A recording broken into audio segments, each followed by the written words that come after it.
Hello friends, welcome back to the new tutorial of the GraphQL. Today we are going to learn connecting the GraphQL with the MongoDB database. Those who haven't subscribed my channel yet, please do subscribe my channel. And if you like the video, please do like, share and comment on my video. Let's get started.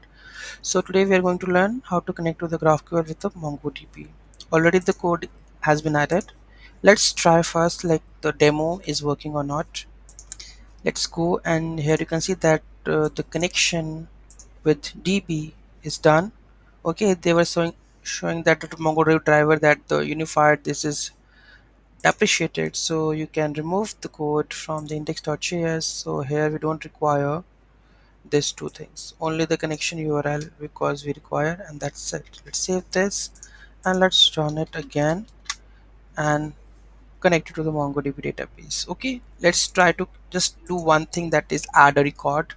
Okay, then we will come to know about that it's working or not. Okay, so here we have a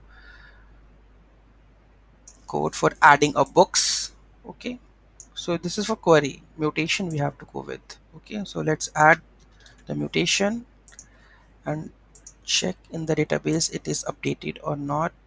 Let's go to the Firefox, add mutation input. We have to go with this input. Okay, let's go and just add it. Okay, add a book, add it. So here you can see that add a book returns ID, title, author, and the published year. Let's go to the database and check is it working. And let's connect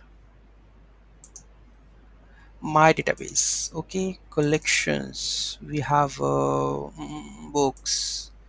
You can see object ID. This that which we have added.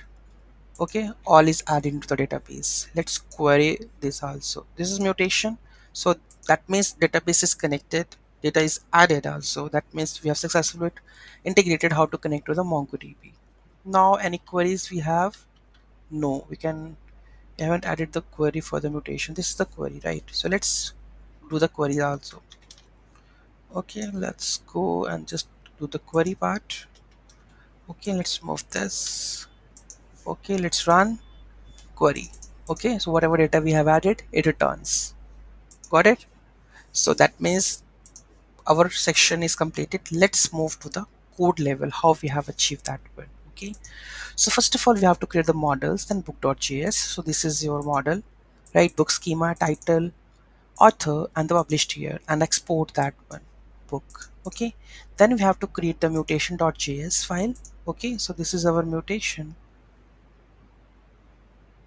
No, this mutation not, we have to go with the resolvers first. Okay, mutation we don't require. So this is our resolvers which import the model book.js. So here we have the first, you can see that the query books.